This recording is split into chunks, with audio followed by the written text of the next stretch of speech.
A purificação que os homens pretensamente tentam obter através dos seus ritos legalistas, é somente através de Cristo Jesus que ela é obtida. A hora do Messias,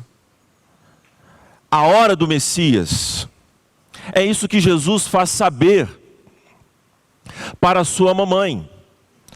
Nossa irmã Maria, a Santa Virgem, se volta para Jesus como uma mama judia. Não sei se os irmãos sabem, mas as mamas judias são assim, nesse estilo de Maria, quebrando protocolos, colocando-se aonde não deve, tudo para agilizar e colocar as coisas para funcionar. Como uma mama judia, ela chega perto do seu filho e o Senhor Jesus diz, em outras palavras: Maria, há uma distância entre nós, minha mãe. As coisas não acontecem porque você quer, mas de acordo com a agenda de Deus, de acordo com a hora de Deus. As coisas que vão acontecer no meu ministério vão se dar por conta desta hora. A minha hora ainda não chegou. E é através dela que eu realizo o que tenho que realizar. E por isso então o Senhor Jesus, ele decide fazer o milagre. E este sinal foi glorioso. Agora, o Senhor Jesus está num contexto legalista, onde os homens oferecem os seus ritos adulterados a Deus e acham que estão justificados diante do Senhor. E ali também ocorrerá uma purificação, a purificação do Messias, aquela que de fato purifica e habilita o homem para adorar a Deus. Então estes contrastes, meus irmãos, mostram claramente o objetivo de João: mostrar a autoridade do Messias. Ele está no centro religioso da Palestina e vai desafiar as autoridades que estão conspurcando o culto a Deus, estão adulterando o culto ao Senhor.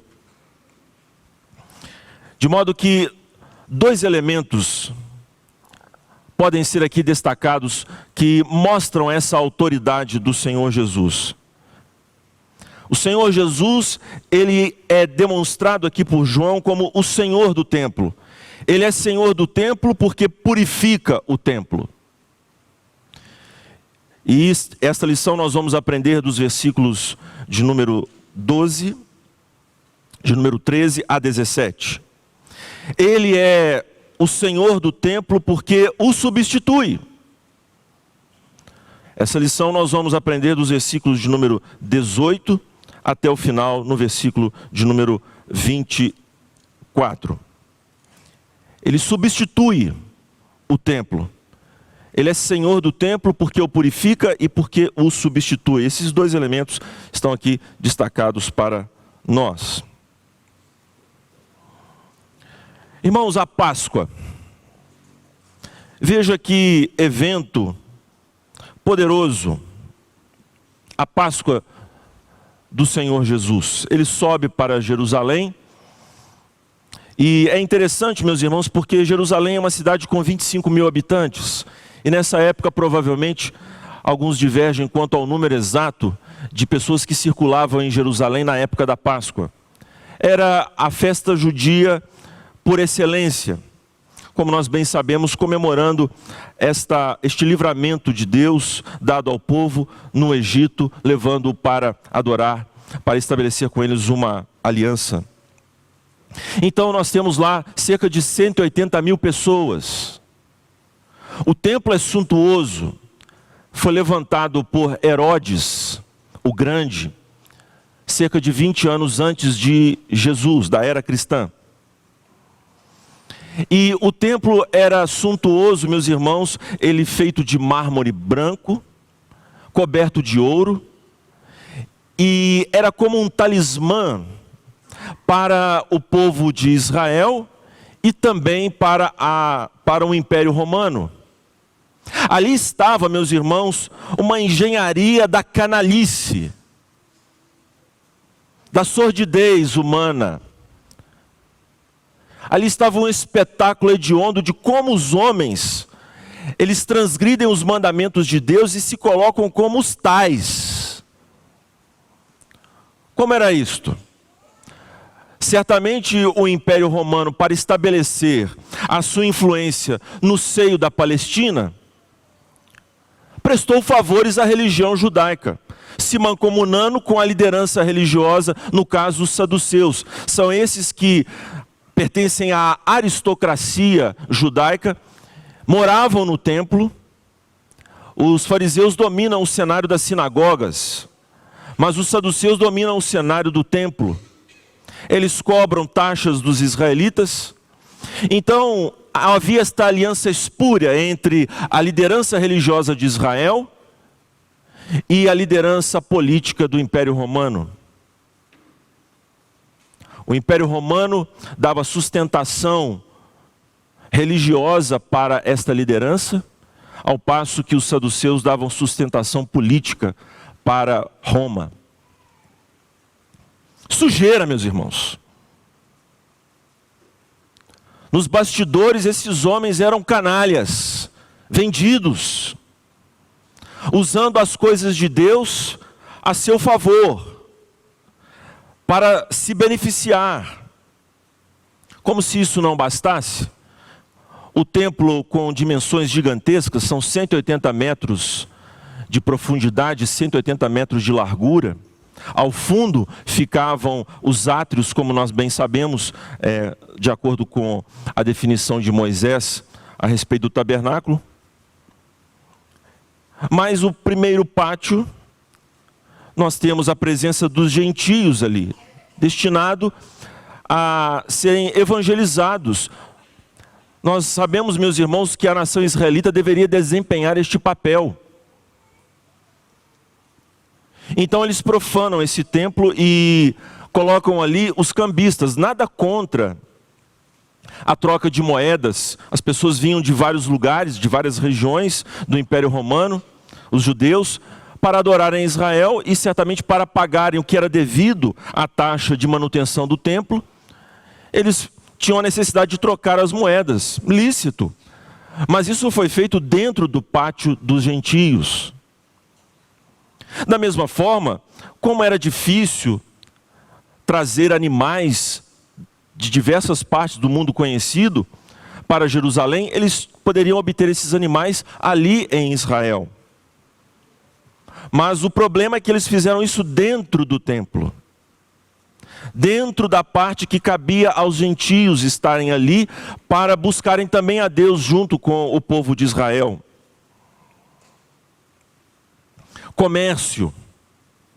Comércio pela liderança, comércio pelos israelitas, uma verdadeira simonia, onde você vende as coisas de Deus para se enriquecer, para levar vantagem. O Senhor Jesus então se apresenta.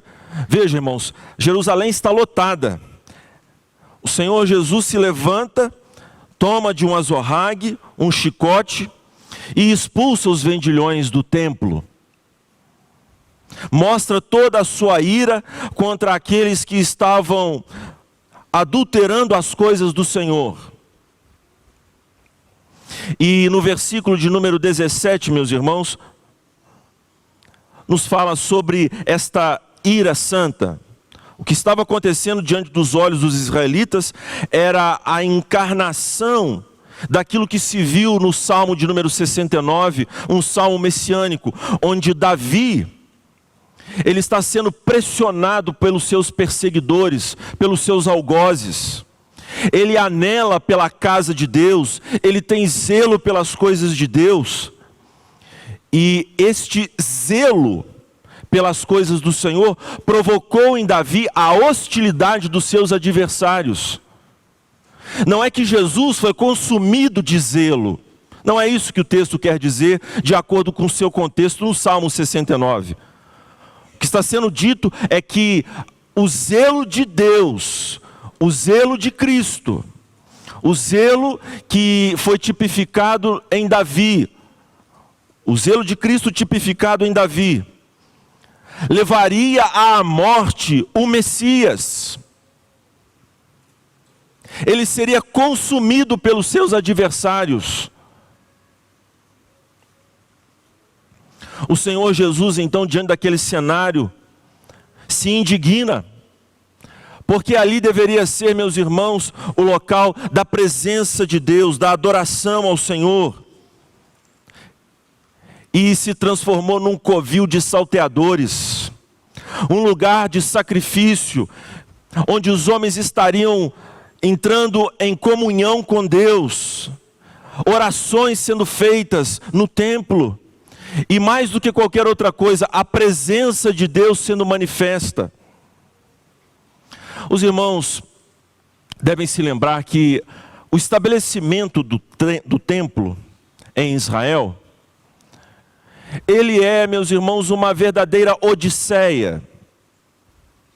Quer dizer, Deus, ele tem o seu templo, o cosmos, é o lugar da manifestação pactual de Deus com Adão. Esse era o intento do Senhor. Pois o nosso Deus não habita em templos feitos por mãos humanas. Mas Deus, após se afastar, como nós já lemos no capítulo 6 de Gênesis, depois da queda, as suas influências se tornaram mais escassas. Não que Deus se ausentou, porque Ele é onipresente, está em todo lugar, mas a manifestação pactual, a sua presença pactual entre os homens, Ele então se torna a sua presença mais escassa, limitada. De modo que entre os patriarcas há altares consagratórios. Deus se aproxima através dessas ações consagratórias dos patriarcas. Depois nós vemos Deus se aproximando ainda um pouco mais, quando Ele se manifesta no Sinai, de forma terrível, assustadora. Os israelitas compreenderam que entre eles e Deus há uma defasagem enorme. O homem não pode se aproximar de Deus de qualquer maneira, estando ele em pecado. Ele precisa de um mediador. Então os israelitas clamam ao Senhor que Moisés falasse com Deus. O Senhor mostrou a sua santidade para os israelitas. Mas depois Deus se aproxima ainda um pouco mais. E estabelece depois o Sinai, o tabernáculo. O povo prevarica contra Deus. Nós temos aquele cenário terrível de Juízes, onde as pessoas fazem o que querem. Até que temos a ascensão da monarquia em Israel e o estabelecimento da promessa messiânica a Davi e Salomão. Salomão edifica um templo ao Senhor. E tem o desejo de que aquele templo aponte para a era messiânica de intimidade com Deus. O Senhor levantaria um templo, tipificado, apontado por aquele templo de Salomão. A intimidade pactual com Deus. Mas é certo, irmãos, que da maneira como o Senhor advertiu Davi, Ele não habita em templos feitos por mãos humanas. O templo deveria ensinar às pessoas a santidade de Deus, o modo correto dos homens se aproximarem dele, definido por Ele mesmo, apontando para Cristo Jesus. E esta manifestação mais limitada, concentrada, o templo também serviria para esta questão. Então o templo tinha esse caráter pedagógico de apontar para Cristo, de ensinar a respeito da santidade de Deus, da gloriosa comunhão que os homens têm com Deus a partir da iniciativa divina. O templo serviria para mostrar isso para os homens.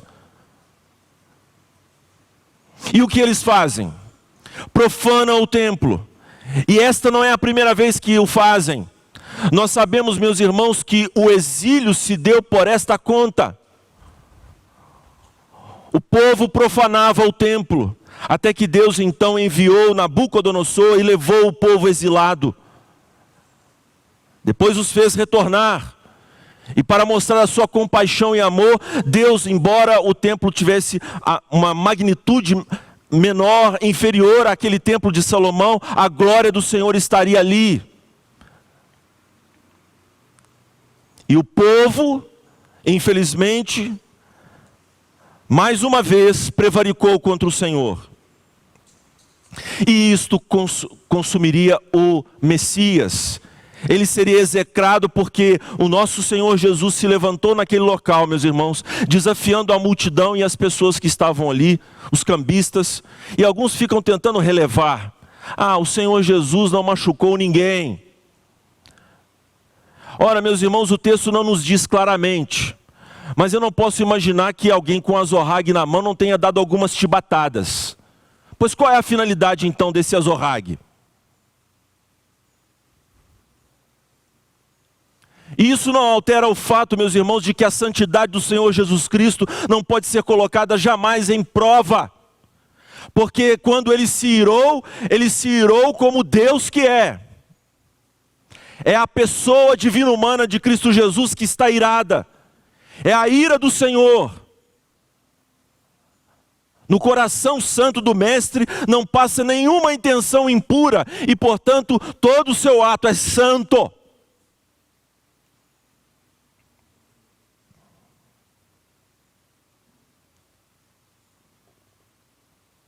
Vocês esqueceram a santidade de Deus, vocês se esqueceram da presença de Deus, vocês esqueceram daquilo que Deus fez através deste templo, o significado que ele tem, a providência do Senhor. E então o Senhor se indigna. Ora, meus irmãos, o Senhor Jesus é o Senhor do templo, ele é o sumo sacerdote, ele é o Cordeiro de Deus, ele é o oficiante e a oferta deste templo.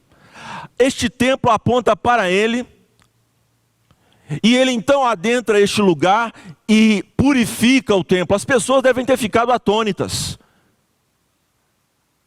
Eu não sei se você já teve esse tipo de reação. Geralmente as nossas irmãs mulheres ficam atônitas com as bagunças dos homens. Então os homens deixam as coisas da casa de um lado para o outro e de repente a mulher surta. E começa a recolher as coisas da casa e, se não for a graça de Deus, ela também vai agredir o próprio marido. Você já chegou naqueles locais sujos e você não suportou ficar ali devido o odor, o que as pessoas estão fazendo? Meus irmãos, se nós já tivemos essa oportunidade de chegar, por exemplo, após um carnaval, você chega nesses ambientes, é uma sujeira, as pessoas estão ali cometendo atos contra Deus, e um dos sinais impressionantes, não é? É a falta de higiene, o pecado é porco, as pessoas elas emporcalham o ambiente.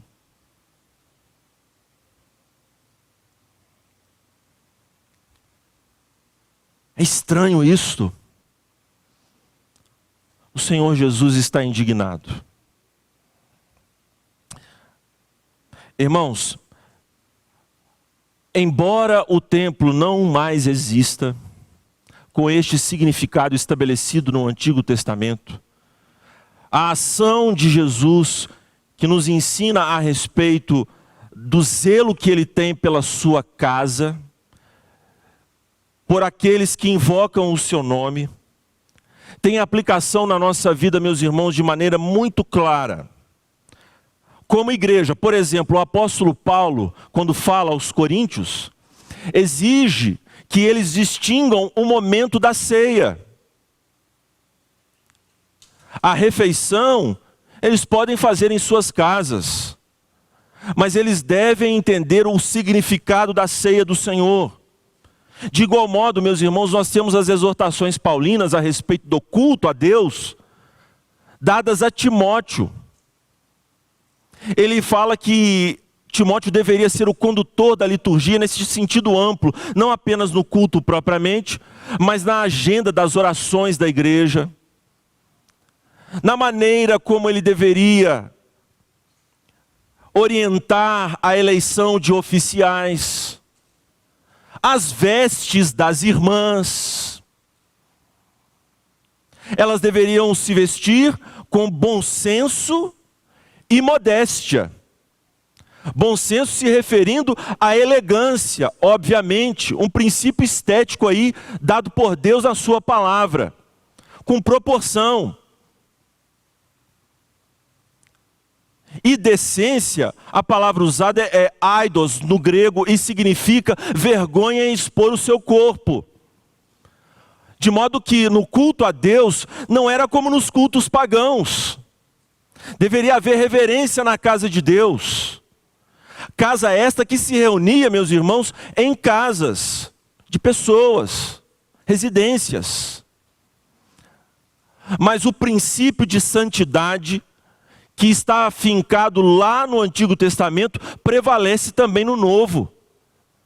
Por isso que nós vemos o Senhor Jesus Cristo, nas cartas às 7 igrejas da Ásia, no livro de Apocalipse, fazendo uma checagem nas igrejas, quanto às suas doutrinas, quanto às suas condutas, e eles deveriam prezar pela santidade, em todos os sentidos.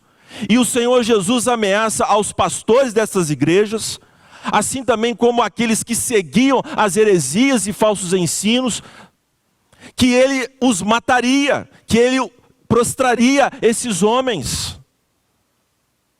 É o Senhor Jesus Cristo, meus irmãos, que se indigna contra aquele casal espertinho do livro de Atos, no capítulo de número 5.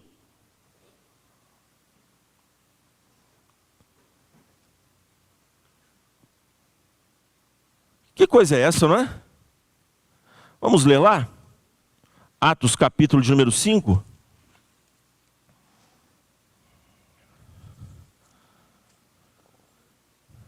Um homem chamado Ananias, com Safira, sua mulher, também vendeu uma propriedade. Ele reteve parte do dinheiro para si, sabendo disso também sua mulher, e o restante levou e colocou aos pés dos apóstolos. Então perguntou Pedro: Ananias, como você permitiu que Satanás enchesse o seu coração, ao ponto de você mentir ao Espírito Santo e guardar para si uma parte do dinheiro que recebeu pela propriedade?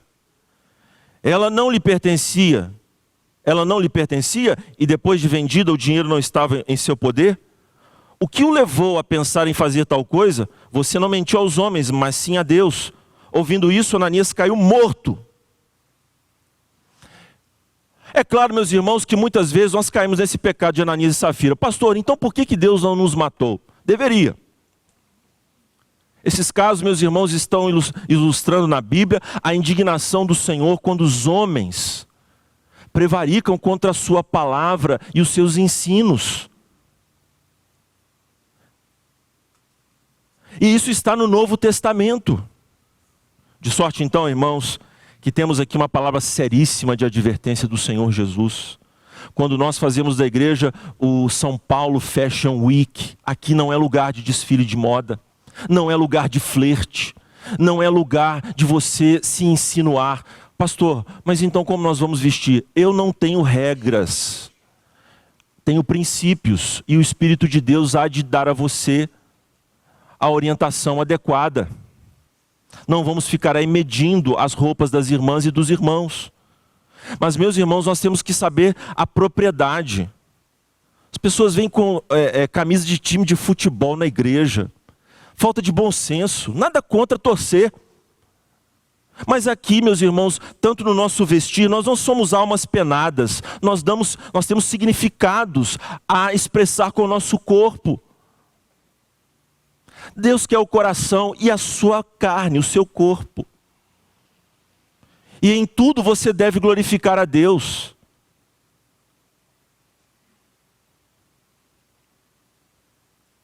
Não só nessas coisas, meus irmãos, mas aquilo que abraçamos como doutrina, aquilo que abraçamos como o princípio da palavra de Deus, as nossas intenções, Muitas vezes estamos aqui com o corpo, mas as nossas mentes estão longe.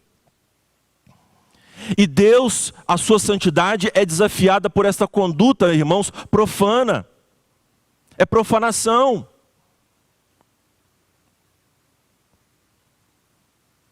Segue-se então a outra lição que Deus tem a nos dar nesta manhã. O Senhor Jesus é o Senhor do templo, porque o substitui. A palavra do nosso mestre foi de fato enigmática. Veja, por favor, no capítulo 2, nós vamos voltar lá, no versículo de número 18. Quer dizer, que autoridade o Senhor tem para purificar o templo? Que sinal? Que sinal? É uma pergunta tipicamente dos judeus. Esta incredulidade disfarçada de credulidade, de fé, como se de fato eles fossem crer se Jesus lhes proporcionasse um sinal, mas não é esse o caso. Jesus conhece o coração desses homens, Ele não se fia neles, eles são hipócritas, mentirosos. E o Senhor Jesus lhes dá uma resposta enigmática: destruam este templo. Isto, façam o que vocês querem fazer com este templo. Apenas aqui um parêntese, vejam que esses homens vão testemunhar falsamente contra Jesus. Jesus não disse que ia destruir o templo. Nos outros evangelhos, na acusação que levou o Senhor à crucificação, os homens do Sinédrio disseram isso a respeito dele, que ele ameaçou destruir o templo. De fato, o templo será destruído. Mas o Senhor Jesus mostra que essa destruição se dará por conta da atitude profana desses judeus. Destruam este templo, e eu o levantarei em 3 dias. O evangelista João nos explica o que se trata. Jesus está falando a respeito do seu corpo, da ressurreição.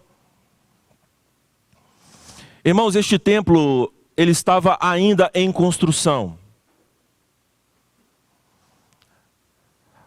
Este templo que iniciou a sua construção antes da era cristã, ainda no tempo de Jesus estava sendo acabado. Os historiadores do tempo do Novo Testamento, do período patrístico, nos falam que esse templo acabou de construir no ano 63 depois de Cristo. Mas nós também sabemos pela história que no ano 70, as tropas romanas do imperador Tito, para repreender uma insurreição lá na Palestina, uma revolta, as tropas romanas adentram Jerusalém e destroem a cidade e o templo, profanam o templo. E o dito de Jesus no sermão profético de que aquele templo não ficaria dele pedra sobre pedra é cumprida. Mas nesse caso em particular, o Senhor Jesus está identificando o templo com Ele mesmo. Destruam este templo e eu o levantarei em 3 dias. Este templo que vocês vão destruir é a minha carne, representa a minha carne, o meu corpo. Este templo que aponta para a presença de Deus, aponta para a minha pessoa. Eu sou a presença de Deus. Eu sou a manifestação daquilo que o templo aponta. Esse templo existe por minha causa. E o Senhor Jesus está mostrando que a adoração a Deus não cessará, porque Ele a purificará. Ele levará a cabo os planos de Deus, de fazer um povo para si, que o adore. E o meio que Deus estabeleceu é que habite corporalmente em Cristo Jesus toda a plenitude da divindade. Pastor, como é isso? O infinito no finito. Nós jamais saberemos a operação da unio personalis. Deus homem. Mas o fato é que a presença de Deus está em Cristo Jesus. As pessoas se aproximam de Deus a partir do Messias. É isso, meus irmãos, que nós vemos. Eu quero que você percorra aí o interesse de João no Evangelho, em mostrar que o Emanuel está presente, a presença do próprio Deus. Vamos recapitular no capítulo 1, no versículo 14. Aquele que é a palavra tornou-se carne e viveu ou habitou entre nós, tabernaculou. Vimos a sua glória, glória como do unigênito, vindo do Pai, cheio de graça e de verdade. É a presença do Eterno, velada na carne de Cristo Jesus. No capítulo 1 ainda, no versículo de número 51, ou melhor, no versículo 50, Jesus disse: você crê porque eu disse que o vi debaixo da figueira? Você verá coisas maiores do que essa. E então acrescentou: digo-lhes a verdade, vocês verão o céu aberto e os anjos de Deus subindo e descendo sobre o Filho do Homem. O Senhor Jesus então explica que o fenômeno que se deu com Jacó, em que Jacó declara ser aquele local, Bet-El, a casa de Deus. Jesus é a casa de Deus. Ele é a presença manifesta do Eterno. E agora, mais uma vez, o Senhor Jesus declara, se identificando com o templo: eu sou o templo. A presença de Deus. E vamos agora no capítulo de número 4. Veja a conexão que o nosso evangelista faz. Quando o Senhor Jesus se encontra com a mulher samaritana, ao final do seu diálogo maravilhoso, ele diz, no versículo 19, disse a mulher: Senhor, vejo que é profeta. Nossos antepassados adoraram neste monte, mas vocês, judeus, dizem que Jerusalém é o lugar onde se deve adorar. Jesus declarou: creia em mim, mulher. Está próxima a hora em que vocês não adorarão o Pai, nem neste monte, nem em Jerusalém. Vocês, samaritanos, adoram o que não conhecem, nós adoramos o que conhecemos, pois a salvação vem dos judeus. No entanto, está chegando a hora, e de fato já chegou.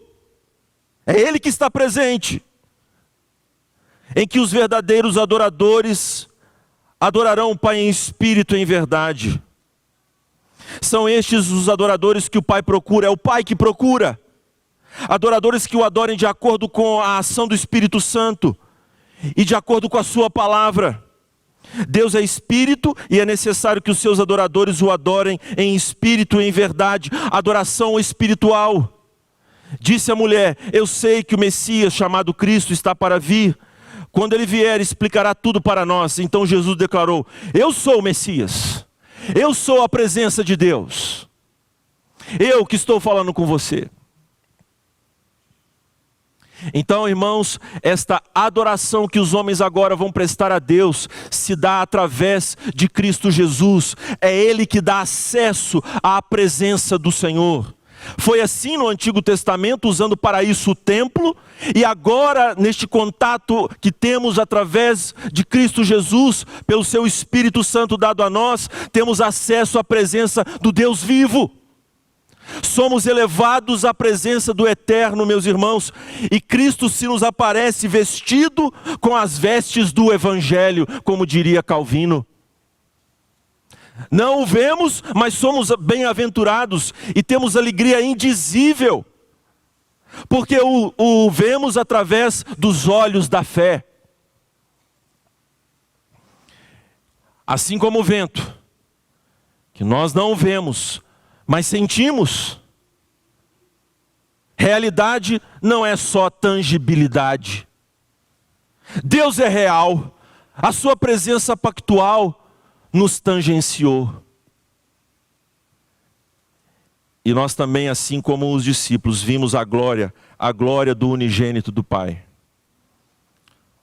Os irmãos, aquela passagem, se lembram daquela passagem no livro de Mateus, no Evangelho de Mateus, quando nos é dito a respeito da maneira como o Senhor Jesus morre, ele entrega o seu espírito, declara que está consumada a sua obra.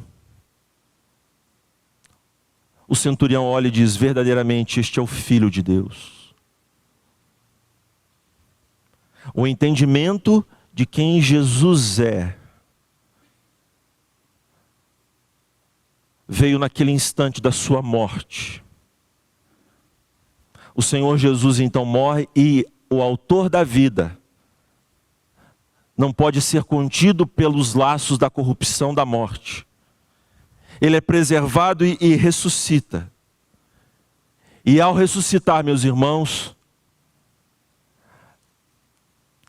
a sua vitória completa nos deu acesso à presença de Deus.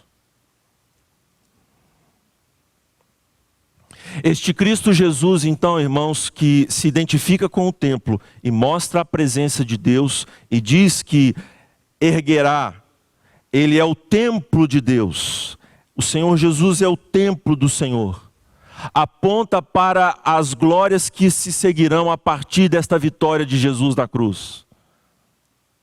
Irmãos, quando Deus criou Adão e Eva, Ele fez da abóbada celestial, do cosmos, o seu templo, e manifestaria aquele casal as suas bênçãos pactuais.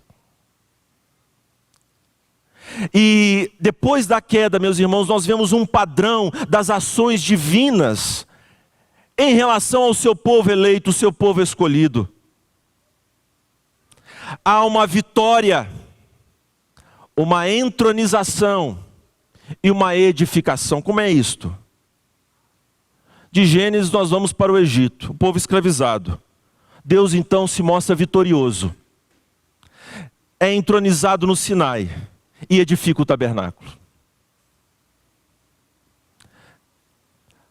O povo de Israel se desviou. Deus então levanta um rei, fiel como Davi. Estende o reinado, vitória. É entronizado, promete a Davi um herdeiro no seu trono. E então Salomão edifica o templo. Do exílio a mesma coisa. O povo profana é enviado para o exílio. Deus traz o povo do exílio. Luta contra os inimigos de Israel. E edifica mais uma vez o templo. Esdras e Neemias estão encarregados do muro e do templo.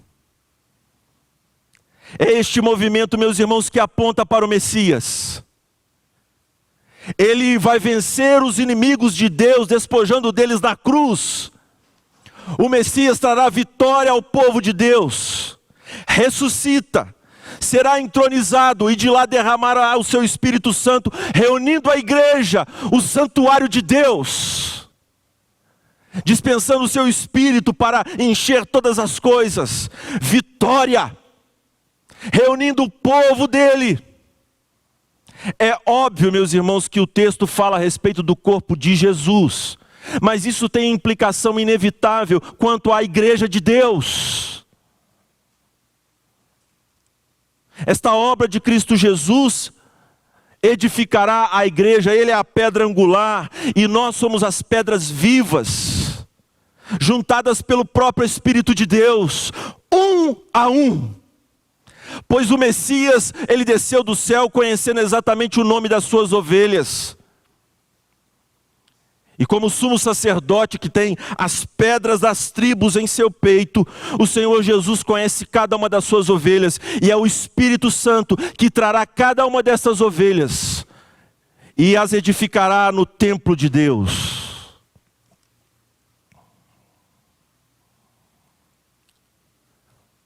Mas a obra de Jesus se dará completa, meus irmãos, quando lá em Apocalipse nos é dito que Deus renovará o cosmos e ele será o templo para o seu povo. Agora, meus irmãos, nós temos acesso à presença de Deus e a ação de Deus mais abrangente, mas Deus age nos corações de forma mais profunda do que fazia antigamente. E Deus ampliou a sua igreja, universalizando-a. para todas as gentes. Mas ainda teremos, meus irmãos, a visão beatífica, a glorificação, quando estaremos para sempre com Deus e aquele plano que se deu lá no Éden, de fato será concretizado. Deus será o nosso Deus e nós viveremos para sempre com o Senhor, fruindo da sua presença gloriosa, meus irmãos. E aquilo que muitas vezes sentimos, podemos presenciar nessa presente era. O antegosto que temos, meus irmãos, das doçuras do Espírito Santo. Imagine isso em uma medida sem limites, meus irmãos. Eterna a ação de Deus, do seu Espírito em nós. Quanta doçura, quanta alegria, quanta satisfação. Claro que lá haverá lágrimas, pois é dito no texto que Ele enxugará dos nossos olhos as lágrimas. Nós vamos chorar, meus irmãos, porque o Senhor Jesus Cristo, em muitos momentos em que nós resistimos à sua presença, Ele e o Pai vieram até nós e fizeram morada, e mesmo assim nós profanamos este templo. Mas o seu Espírito é vencedor sobre nós e nos purifica cotidianamente. E quando chegarmos lá, certamente Ele nos relembrará do seu triunfo sobre nós mesmos, meus irmãos. E nós vamos chorar, porque nós sabemos que merecíamos a morte. E Ele teve paciência conosco, paciência essa que não teve com outros, mas conosco Ele quis ter.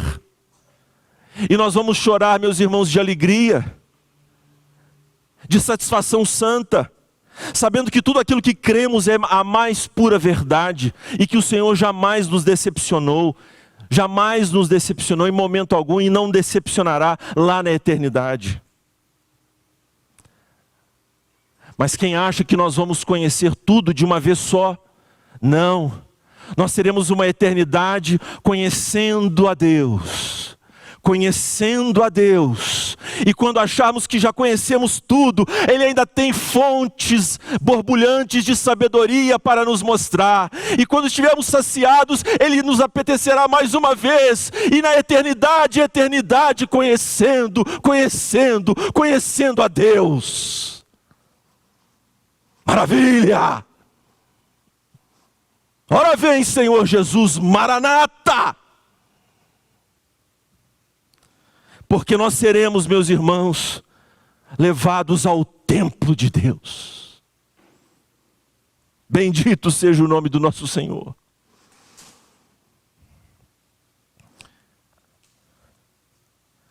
Nos é dito no final do nosso texto, irmãos, que os discípulos se lembraram, porque o que aconteceu? Eles entenderam o senhorio de Cristo Jesus, a sua autoridade para purificar o templo. Eles entenderam que a ressurreição era um fato histórico. Pelo testemunho da Escritura, as Escrituras aqui nos é dito, irmãos, que elas ensinaram. Aquilo que parecia meio turvo, eles aprenderam totalmente. Quando o Senhor Jesus se levantou dentre os mortos, eles, ao verem o que a Escritura dizia, o que Jesus fez, compreenderam. De modo que a Escritura, irmãos, para o nosso irmão João, evangelista, é primordial. Ela dá testemunho de Jesus. É esta mesma Escritura que está aqui sendo pregada para nós. E esses fatos da ressurreição, relatados pelas Escrituras, são suficientes para nós também. O Senhor Jesus segue o seu ministério no versículo 23, fazendo sinais miraculosos. Sinais gloriosos. E muitos creram em seu nome, mas há um grupo que não crê. À medida que o Messias caminha, ele vai dividindo as pessoas. As pessoas, meus irmãos, têm uma visão equivocada do Messias. Mas há aquelas que as fichas vão caindo, e eles veem diante dos seus olhos, que ali está manifesta, na presença do Cordeiro de Deus, a própria presença de Deus. Ah, meu querido e minha querida irmã, o nosso Deus que nos convocou aqui, quer nos chamar a atenção para valorizarmos a obra do Redentor. Você ama este Redentor e entende a relação estreita que há entre a sua ressurreição e o acesso que Ele lhe deu a Deus?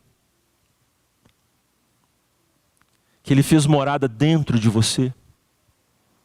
E que este templo, que envolve todos nós, e cada um, não deve ser profanado? Você entende, meu querido irmão, que custou caro, embora Jesus tenha feito isso em 3 dias. É o poder de Deus, mas custou caro ao Redentor. Quando o véu se rasgou, não é que nós é que entramos no Santo dos Santos. É que Deus saiu de lá. É o sentido correto do texto bíblico. Nós jamais, de modo próprio, poderíamos acessar a Deus. Mas é Ele que veio ao nosso encontro. O nosso sumo sacerdote da ordem de Melquisedeque, assim como Melquisedeque foi ao encontro de Abraão, o nosso sumo sacerdote veio ao nosso encontro. E agora, meus irmãos, nós somos colocados nesta igreja. Temos acesso a Deus e à comunhão dos santos. Somos pedras vivas. Pedras incandescentes. Pedras que são a prova do amor do Senhor. Por isso, meu amado e querido irmão, saia daqui nesta manhã, ciente daquilo que Deus fez a seu favor, das glórias que se seguiram, a partir do encontro de Cristo Jesus com a sua vida, a transformação que Ele tem lhe proporcionado. Não provoque a sua ira, pois Ele tem autoridade sobre a sua igreja, e vai purificar sempre quando for incitada a sua ira. Ele vai limpar a sua igreja. O Senhor Jesus Cristo, Ele tem autoridade sobre a nossa vida, porque Ele é a presença viva de Deus em nós e na sua igreja. Vamos orar, meus irmãos. Deus amado, Deus santo, nós rogamos a Ti que nos perdoe, ó Deus, pelas muitas vezes em que levamos as coisas do Senhor, as coisas santas, de maneira tão leviana, a começar, ó Deus, em nossas vidas. Nós rogamos a Ti que nos dê vidas puras, e que o Senhor Jesus, Ele tenha completo acesso a cada vida aqui presente. Que nós não ofereçamos resistência ao Teu Espírito, ó Deus, mas ao contrário, que o Espírito de Cristo, Ele mesmo trabalhe em nós, para nos apresentar ao noivo, como virgem pura, imaculada, bem doutrinada, e se conduzindo de maneira piedosa, em toda a maneira de viver. Senhor, nós Te agradecemos pela presença que temos a Ti, a Tua pessoa, o acesso que temos ao Senhor, através da obra de Cristo Jesus. Nós Te louvamos pelo nosso Redentor, Deus homem, que viveu entre nós cheio de graça e de verdade. É através da sua obra triunfante, ressuscitando o Teu Filho dentre os mortos, que temos pleno acesso à Tua presença e fomos feitos para Ti santuário. Aguardamos, ó Deus, o dia em que os resultados gloriosos desta morte e ressurreição serão plenamente revelados a nós, quando estaremos para sempre com o Senhor no templo de Deus, os novos céus e a nova terra. Nós queremos ver a pessoa divina humana de Jesus. Senhor, eu quero ouvir a voz do Messias, tocar na sua face, abraçá-lo, ouvir as batidas do coração do meu Redentor. pois quem o vê, Senhor, vê a Ti.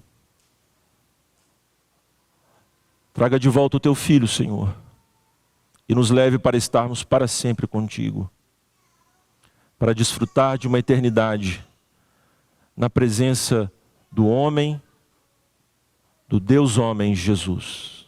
No nome de quem nós oramos. Amém.